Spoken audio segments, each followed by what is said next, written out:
La Ilíada es uno de los poemas más importantes de la civilización occidental. Se dice que Alejandro Magno tenía una copia que llevaba a todos lados en sus campañas de conquista. Fue escrita por Homero aproximadamente en el año 750 a.C. y habla de eventos que ocurrieron alrededor del año 1100 a.C. La Ilíada describe el etos guerrero y aristocrático que se valoraba en Grecia en aquella época. Los jóvenes tenían que aprenderla y recitarla de memoria. Mircea Eliade explica que los mitos funcionan como modelos ejemplares. Por lo tanto, era una forma de hacer que los jóvenes modelaran a Aquiles, Áyax y Héctor, que eran personajes del poema. Por otro lado, al poetizar la guerra, le daban sentido al sufrimiento, a lo inevitable de la vida representado por el hado o el destino, y al heroísmo que yacía en enfrentarse a dicha realidad con valentía.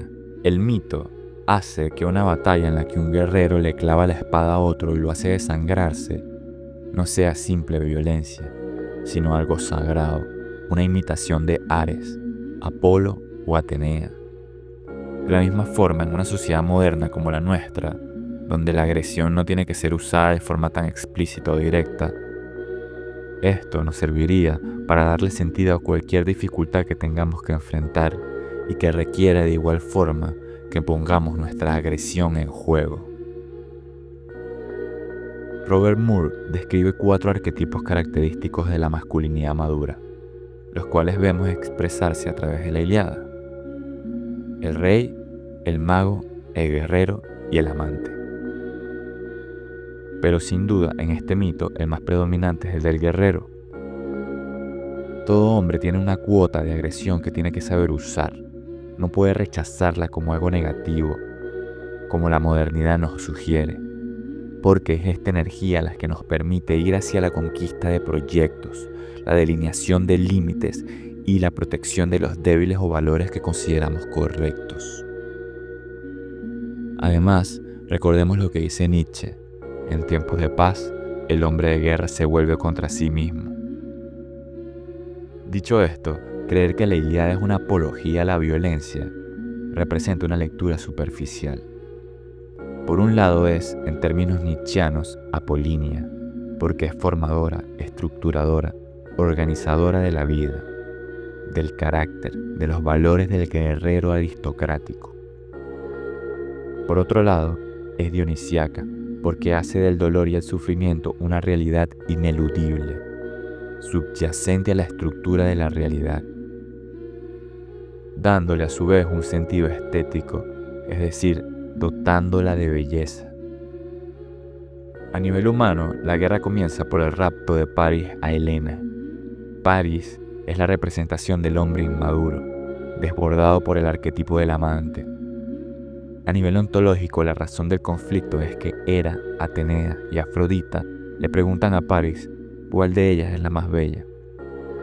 La primera le ofrece ser el rey de Asia, es decir, poder.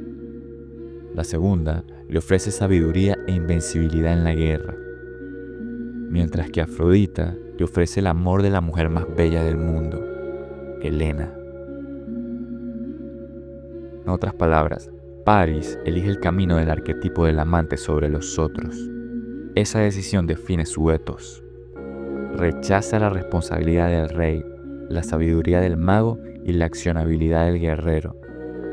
Esto implica una identificación con lo que Jung llama el ánima, que es el aspecto de lo femenino en el hombre. Tal situación trae consecuencias como la falta de firmeza ante la adversidad o la incapacidad para sobreponerse, luchar o trabajar. Esto lo observamos cuando Paris está peleando con Menelao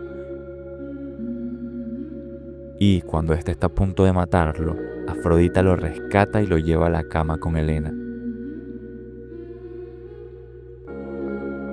Helena es la representación del ánima, lo femenino en el hombre, que llama al ego a trascenderse.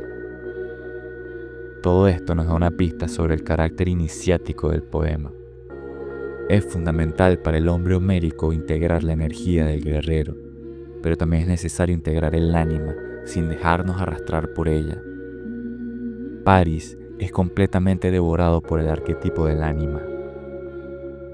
La historia también nos habla sobre la importancia que el honor tenía en la sociedad griega, donde se era capaz de ir a la guerra por una mujer. El timé, en griego, es la palabra que más se asemeja al significado de honor, con la diferencia de que en este caso estaba también relacionado con el botín de guerra y el valor político y social. Cuando Agamenón le quita a Briseida a Aquiles, inflige una herida en su honor, lo deshonra, reduce su rango social porque le quita parte de su botín. Por dicha razón, Aquiles lo insulta, llamándole codicioso, y amenaza con matarlo, pero lo detiene Atenea. Seguidamente aparece Tersites, expresando las mismas quejas. Ambos llaman a Agamenón codicioso, impúdico, descarado, pero la diferencia es que Tersites no posee el mismo rango que Aquiles, no posee el mismo timé. Por lo tanto, es apaleado y ridiculizado por Odiseo. Vemos de nuevo la importancia del honor y las jerarquías de una sociedad aristocrática.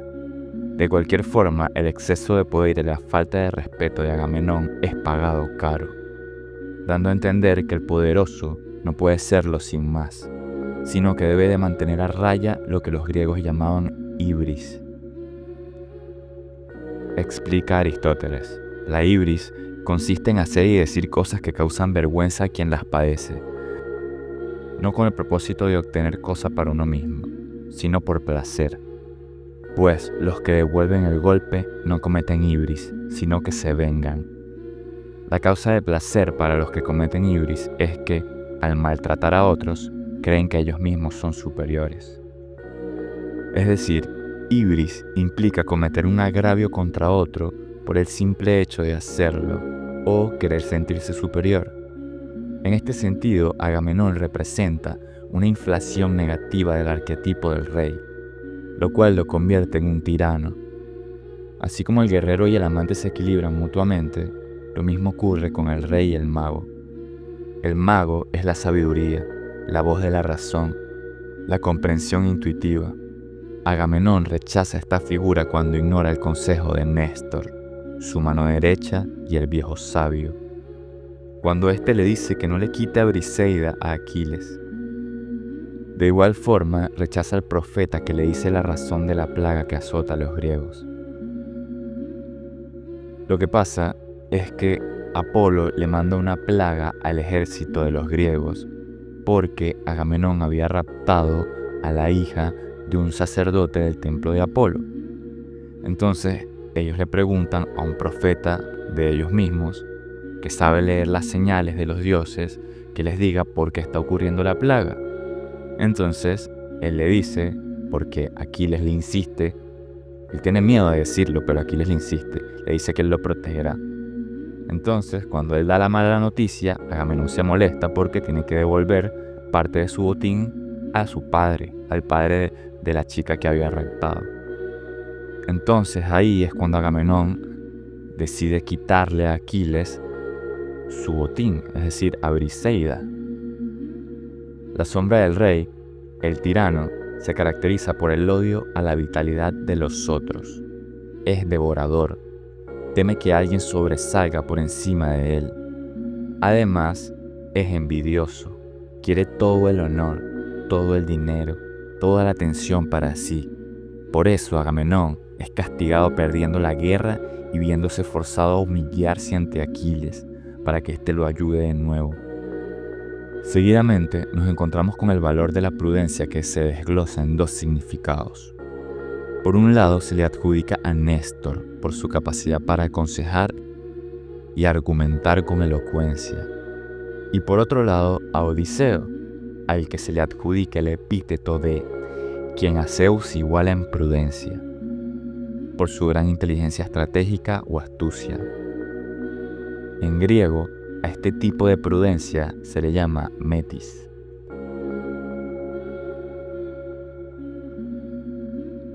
Se nos deja ver entonces la importancia de lo que Robert Moore llamaría arquetipo del mago, sobre todo si tomamos en cuenta el hecho de que Odiseo es el único que tiene secuela y vuelve a casa, es decir, tiene un spin-off. De cierta forma es el verdadero ganador de la guerra. Otro par de escenas en las que encontramos un motivo similar es cuando Atenea, diosa de la guerra estratégica, hiere a Ares, que también es el dios de la guerra, pero en un sentido más primitivo. Esto ocurre por medio de Diomedes. Luego lo vence directamente y le dice: necio, ¿aún no te has enterado de cuánto más fuerte me jacto de ser que tú, cuando osas medir tus fuerzas con las mías? Así pagarás las imprecaciones de tu madre, Hera, quien airada te desea males porque abandonaste a los aqueos y socorres a los altivos troyanos. Es decir, de cierta forma se nos hace saber que la diosa de la guerra estratégica es más fuerte que el dios de la guerra bruta. Vemos además cómo Homero constantemente nos plantea la idea de cuán fútil es poner en juego la potencialidad de la agresión sin una correcta canalización o estrategia. El guerrero aristocrático ideal que nos plantea la Ilíada no es un berserker de pura fuerza bruta.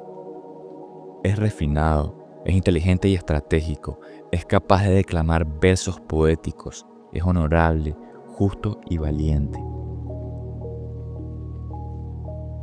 Una de las actitudes más repetidas a lo largo de la historia es la de desafiar la valentía y el honor de los guerreros del propio bando para incitarlos a pelear.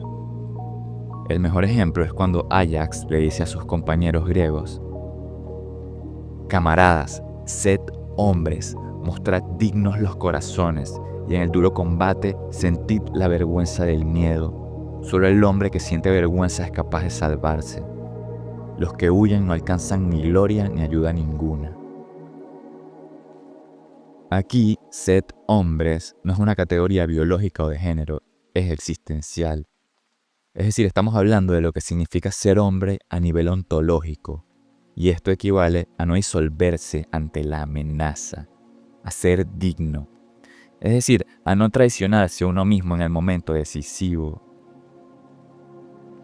Pero el núcleo contundente de la idea es cuando Áyax habla del miedo. Este no glorifica la ausencia del miedo, admite su presencia y le pone como contrapeso la vergüenza, la dignidad, el honor. A esto en griego se le llama aidos. Aidos para los griegos era un tipo de vergüenza noble, un sentimiento aristocrático que protegía el honor o el timé. Tal sentimiento es más parecido a la reverencia por lo sagrado o al respeto propio, a mantenerse fiel al ideal de uno mismo. Una forma más actual en la que podemos interpretar el aidos es como un desprecio a la mediocridad. En la modernidad, la huida ya no se traduce en términos de batalla física, sino existencial. Por lo tanto, el querer refugiarse en lo promedio para no ser atacado equivale a sucumbir al miedo, porque se está renunciando a la arete, es decir, a la búsqueda de la excelencia, a la realización plena de nuestra propia naturaleza.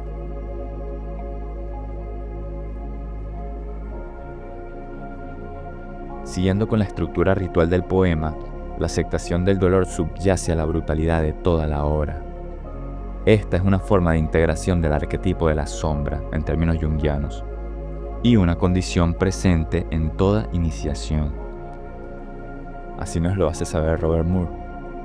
Cabe destacar que las batallas ocurren siempre en el día, pero hay una escena nocturna que curiosamente coincide con los ritos de paso del Corios, los Mannerbund, que eran cofradías de hombres lobo, o los espartanos, antes de convertirse en guerreros.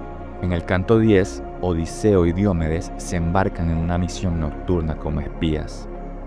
El primero usa un casco con colmillos de jabalí robado a Autólico, hijo de Hermes, el dios, y conocido por ser un hábil ladrón. Mientras que el segundo se pone un gorro de piel de toro llamado catetix. Esta palabra significa lo que se hunde hacia abajo. Ambos están encarnando aspectos contrarios al ideal solar de honorabilidad griega. Por eso, en cierta forma, tienen que disfrazarse.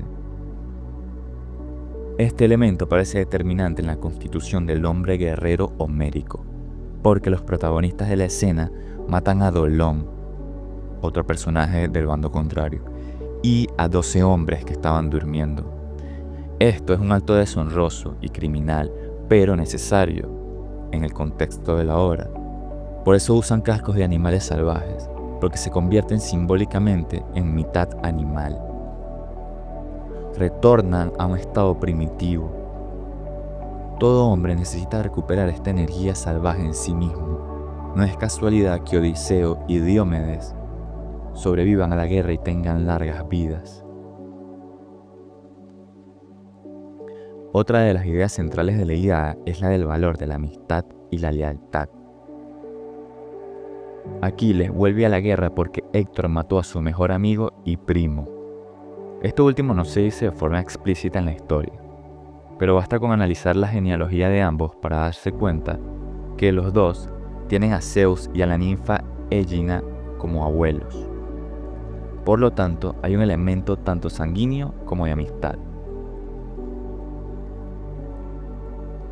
Simbólicamente, cada uno es el opuesto del otro. Aquiles vive bajo las leyes del honor absoluto, mientras que Patroclo cura a los heridos.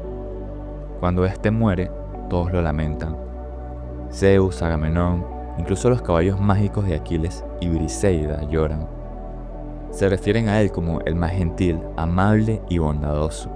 Es un guerrero con el arquetipo del amante integrado, porque es benevolente. Y cuando Héctor lo mata, es como si matara a la humanidad en Aquiles, lo cual desata una crisis psíquica, un descenso a la locura, que a la vez es producto del propio orgullo de Aquiles. Esta constelación arquetipal de la sombra, es decir, esta posesión que sufre Aquiles, alcanza su culmen cuando Héctor le pide como pacto que el que gane entregue el cuerpo del otro para darle un debido funeral. Y aquí es cuando Aquiles dice lo siguiente: Héctor, no me hables de pactos, no hay posible alianza entre leones y hombres, ni entre corderos y lobos. En este caso, vemos la contracara de Odiseo y Diomedes. En lugar de integrar la sombra de forma ritual, Aquiles ha sido poseído por ella a plena luz del día. Ya no viste las pieles de animales salvajes. Él mismo se ha convertido en un león o lobo, y es así como pierde su eje. Mata a Héctor arrastrando su cadáver durante 12 días. Lucha contra un río literalmente desafiando a la naturaleza. Y el tabú definitivo es cuando sacrifica 12 jóvenes en el funeral de Patroclo, lo cual era visto como un acto bárbaro. Es interesante que siempre se repite el número 12, que es un número simbólico de la totalidad. Por lo tanto, simbólicamente todo esto funciona como parte de la misma iniciación del mito. No es sino hasta que los dioses intervienen y Aquiles se reúne con Príamo, el padre de Héctor, cuando recupera el sentido. Príamo le besa las manos, un acto de humillación absoluta que lo obliga a sentir, y le dice: acuérdate de tu padre. Ahí ambos lloran, y es así como le devuelve el centro organizador de la psique, el arquetipo del sí mismo, a través de una experiencia transpersonal de unidad. Es decir, Aquiles vuelve a sentirse parte del todo, de la comunidad, de las costumbres, de la totalidad que se había separado cuando fue poseído por su sombra. Sobre el final tenemos un verso de Aquiles que funciona como una confirmación de la integración de la sombra, de la aceptación del dolor y lo dionisíaco. El ciclo se cierra a partir del entendimiento mutuo con Príamo. El ego ya no está inflado. Siéntate junto a mí, no estaremos solos en el sufrimiento, porque los dioses nos han destinado a vivir entre penas. 2 urnas hay en el umbral de Zeus. De una toma él males eternos, de otra dones celestiales. A quienes mezcla ambas, éste alterna entre el dolor y la dicha. Mas a quien solo da de la vasija del sufrimiento, ese se convierte en un mísero errante sobre la tierra. Después de esto, Aquiles invita al padre de Héctor a comer. La cena ritual, conocida como Xenia, era una ceremonia protegida por Zeus. Esto quiere decir que se castigaba a quienes no alimentaran a los extranjeros o fueran hospitalarios con ellos. Esto representa la reintegración del principio olímpico y del orden sagrado. La comida es el ritual que declara que la vida sigue y debe vivirse con dignidad y honor. Por último, Aquiles asume su destino. Sobre el principio del canto, su madre le había dicho que tendría que elegir entre vivir una larga vida y ser olvidado o morir joven y ser recordado para siempre. Es la inmortalidad de la fama heroica. Heidegger llama ser para la muerte a la conciencia de la finitud que nos devuelve la autenticidad en el vivir. Es esta conciencia de finitud lo que le da sentido a la vida del hombre. Aquiles, al asumir su mortalidad de forma radical, se vuelve inmortal. No en el sentido de los dioses, los cuales están condenados al vacío, sino como aquello que le otorga significado a la vida, como una fuerza que nos impulsa al aretema genuino, es decir, a la excelencia que surge de lo más auténtico.